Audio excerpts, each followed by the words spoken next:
du soir. C'était quoi au menu? C'était quoi au menu? Oh oui, que j'ai kiffé! Le barbecue du soir. C'était quoi au menu? C'était quoi au menu? C'était de la bonne saucisse rennaise. On a bien bouffé et on s'est régalé.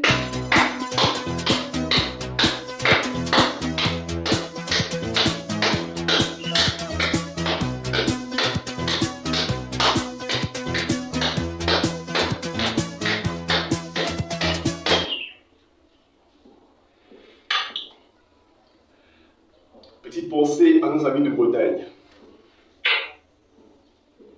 On vous aime fort.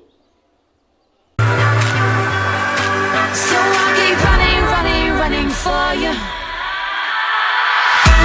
Le débrief du Jazz de Paname.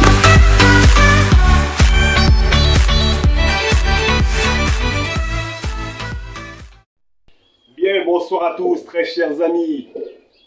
Amis frères et sœurs parisiennes de la galaxie. Amis frères et sœurs rouges et bleus.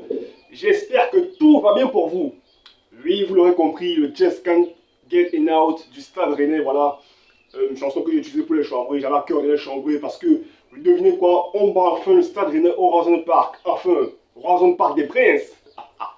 Oui les gars, ça faisait 4 ans qu'on n'a plus gagné là-bas, franchement ça fait plaisir.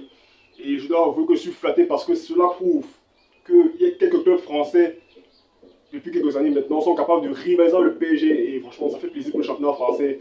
Ça montre que vraiment, on a beaucoup de belles pépites comme club en France. Et voilà, on a des clubs prometteurs en France qui offrent à l'avenir le championnat français. Donc franchement, chapeau à Rennes d'avoir tenu ces 4 ans. Vraiment, ça prouve vraiment qu'ils font partie des très grands clubs français. Même si malheureusement, le palmarès, c'est pas ça qui est ça, voilà. Mais quoi qu'il en soit, Rennes, pour moi, a un avenir dans le football français. S'il continue comme ça. Très belle équipe de Rennes, voilà. Donc, la chanson qu'elle utilisait au début de la vidéo pour chambrer les stades rennais, j'espère que vous aura plu. Vous le direz en commentaire. Donc, on va débriefer la confrontation entre le Stade Rennais et le Paris Saint-Germain qui avait lieu pour la 8e journée de Ligue 1 Uber Eats, voilà, 2023-2024, au Horizon Park, le dimanche à 20h45. Donc, je disais tantôt le dimanche 8 octobre 2023, voilà. C'était aussi le dernier match avant la trêve internationale, donc du coup, là, c'est la trêve internationale, je vous débriefe le match 3 jours après, comme d'habitude, j'ai fait tous les débriefs en retard.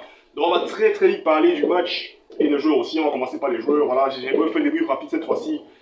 J'espère que j'y arriverai. Alors, commençons par Luis Enrique. Et ben voilà, comme par hasard, hein, bizarrement, quand on repasse un milieu à 3, une attaque à 3, là on revoit du beau jeu. Là on revoit une équipe, là on voit, comment dire, une équipe qui n'a pas du mal à ressortir les ballons, qui n'a pas du mal à presser, qui n'a pas du mal à se trouver, voilà. Là on retrouve une équipe, là on retrouve une cohésion, là on retrouve vraiment comment dire, de la sérénité, voilà. Là, je ne sais pas pourquoi Luis Enrique a fait cette boulette de nous mettre son 4 face à Newcastle, mais bon, on peut en parler. Comme quoi, le milieu à 3, c'était tout simplement important, voilà. Donc, il faut qu'on reste sur notre système de jeu qui nous a bien reçu depuis le début de la saison, 4-3, et tout est carré. Donc franchement, Luis Enrique a bien fait de repasser à 3 milieux, c'est ce qu'on demandait. Et surtout, le retour d'une pièce maîtresse. Donc, là, on va parler Vitinha, oui les gars. Là, on se rend compte que Vitinha fait partie de nos joueurs indispensables, de nos meilleurs parisiens en ce début de saison. Vitinha, le match qu'il nous a fait aujourd'hui, les gars. Bon, je vais tout de suite commencer par les milieux. Vitinha a été juste extraordinaire. Il nous a eu une boulette venue de la planète Mars. Franchement, un très beau but comme il en a l'habitude. Franchement, il a mis beaucoup de beaux buts au PSG. Hein. Beaucoup de beaux buts au PSG déjà. Ça fait plaisir de le voir marquer, de le voir se créer des occasions, de le voir créer du jeu. Apporter de la créativité, apporter un peu de mouvement, de percussion, de vitesse. Franchement, il nous a cruellement manqué contre Newcastle. Il nous a manqué pendant beaucoup de matchs. Franchement, Vitinha fait un grand mieux à ce milieu. J'ai toujours dit, c'est un excellent joueur. Qui a un très bon match de progression. S'il continue comme ça, franchement, il sera top. Zemiro aussi, qui a vraiment fait un match excellent, pas décisif. Comme quoi, quand il joue avec Vitinha, il est à l'aise, franchement, il se retrouve. Il a fait de très bonnes passes, il a fait beaucoup de ballons. Franchement, un gamin de 17 ans de physique pareil, franchement, c'est juste un monstre. Hein. Franchement, je veux dire, on va le blender, on va le blender, Zaïbri. Très bon phénoménal, il a fait une magnifique passe ici, Bakili. Sur le deuxième but, Hakimi, on en parlait, qui est tout simplement monstrueux. Ugarte aussi, voilà, qui, comme d'habitude, a occupé les ballons, a fait des belles passes. Voilà. Ils étaient tous à l'aise. Comme quoi, 1 milieu à 3, franchement, c'est très efficace contre Rennes en plus. Et moi, ce qui me fait plaisir, c'est qu'on a un milieu aussi très jeune contre un milieu de Rennes expérimenté. Je me demande ce que ça va donner qu'on va recruter nos milieux d'expérience. Franchement, les Rennes doivent avoir honte, hein, parce que notre milieu a mangé le leur. Et notre milieu est très jeune. Et là, ça me fait plaisir de voir que dans ce PSG, franchement, tous les joueurs qui le poussent, ça marche. On va dire ça comme ça. Même les jeunes joueurs sont efficaces. Ça fait vraiment plaisir. Je suis très content quand je vois ça. Donc, on espère, comme il dit, au Mercato, il va y en avoir d'autres joueurs d'expérience au milieu qui vont vraiment beaucoup apporter à nos jeunes. Donc, ils ont fait un très bon match. Notre milieu terrain était très bon. En défense, Lucas Hernandez, voilà, bon match quand même, voilà. Apporter de la profondeur, de la vitesse, de la percussion sur son côté. Voilà, il a fait quand même de très bonnes passes, de bons appels aussi en profondeur. Il a été très bon. Hakimi, que dit Hakimi, qui était juste monstrueux. Hein, il est mis un super but de la tête. Il a fait de très bons appels en profondeur sur le but, justement. Il s'est beaucoup montré. Il a récupéré les ballons. Il a fait de bonnes passes. Il a délivré quand même de bons caviar. À l'image du troisième but contre de Colomani. Magnifique caviar. Hakimi, toujours aussi décisif. Un but pas décisif. Ah, je suis désolé, les amis. J'ai eu un petit contretemps. Voilà, donc. Désolé, les amis. Alors, j'étais donc sur Achraf Hakimi. Alors, Achraf Hakimi, franchement, comme je le disais, le match énorme, voilà. Il a fait un très bon match, il a été excellent, comme d'habitude.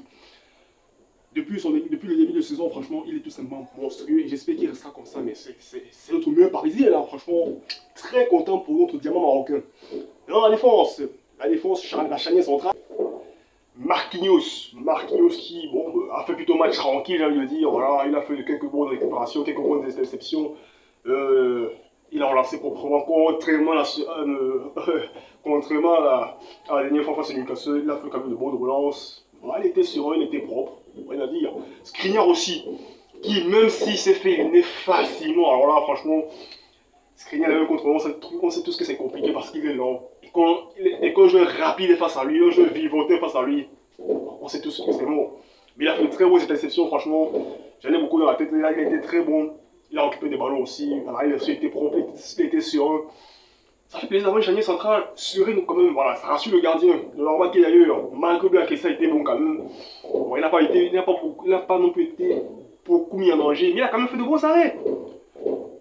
Donc sur le Calimoïde en premier mi-temps, parce que rien n'aurait pu ouvrir le score. Donc heureusement qu'il a répondu présent tout de suite d'entrée. Il a fait son match normalement aussi, il a été bon, il a été impérial. Sur sa ligne comme d'habitude, c'est un chef.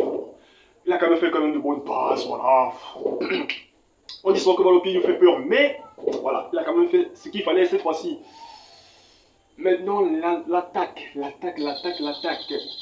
Alors, Ramos, match très compliqué pour Ramos, voilà. Il a raté beaucoup d'occasions, bon, il perdait quand même quelques ballons.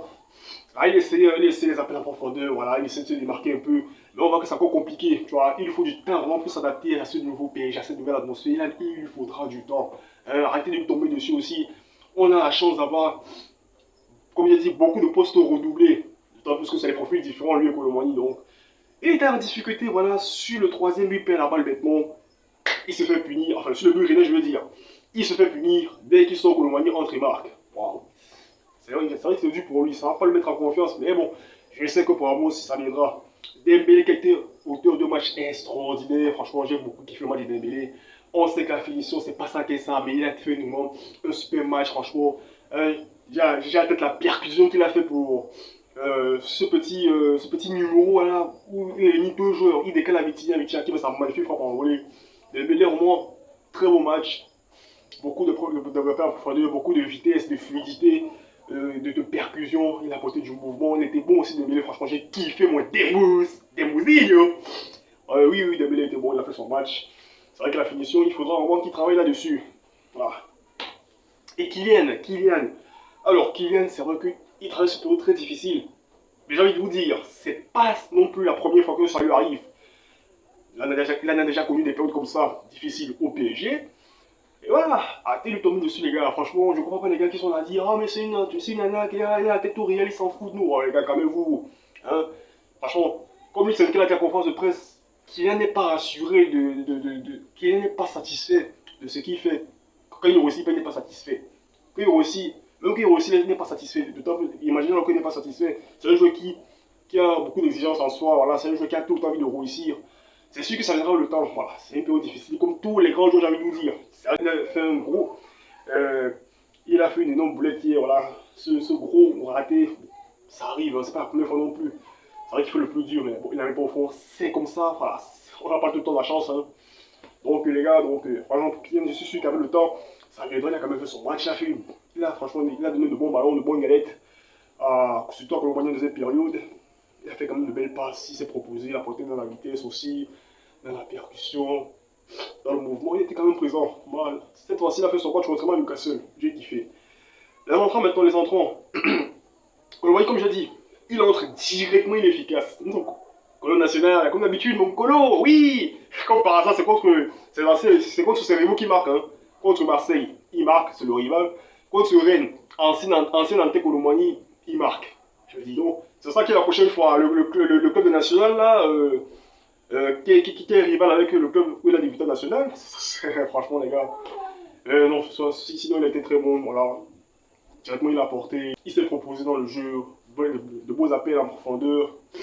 Il a participé, il a été bon dans la fluidité. Il a apporté aussi dans le mouvement, dans la technicité. Voilà. Il a fait son match au Lomani aussi.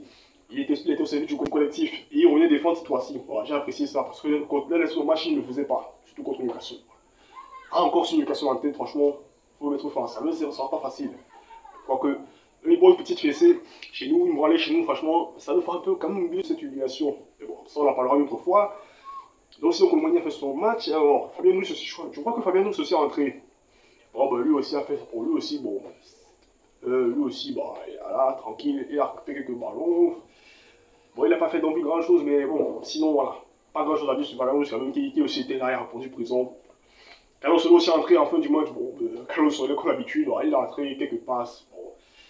Pas grand chose à dire sur ces joueurs-là qui, bon, n'ont pas été non plus catastrophiques. Bon, en même temps, ils ont peu de temps de jeu. Ils sont entrés, bon, ils se sont quand même un peu montrés, voilà, c'était pas non plus très catastrophique. Je pense que, bon, Ruiz, Soler, Colomani et Barcola aussi, si je dis pas de bêtises, aussi entré. Barcola aussi qui était bon, voilà, comme d'habitude, Barcola, très vivantant, beaucoup d'énergie, profondeur, la vitesse, la fluidité, du mouvement. Techniquement aussi, c'est très bon, franchement, j'ai beaucoup aimé le match de Barcola qui a fait la différence. Donc franchement, très bon match de nous, j'ai pleuré à la queue de se relancer après cette gifle au sur Newcastle. Franchement, ça fait plaisir de battre Rennes en Rosen Park aussi. Bon, on va pas dire non plus très bouillant. Hein. D'ailleurs, on va parler de nos ultras qui ont vraiment été extraordinaires.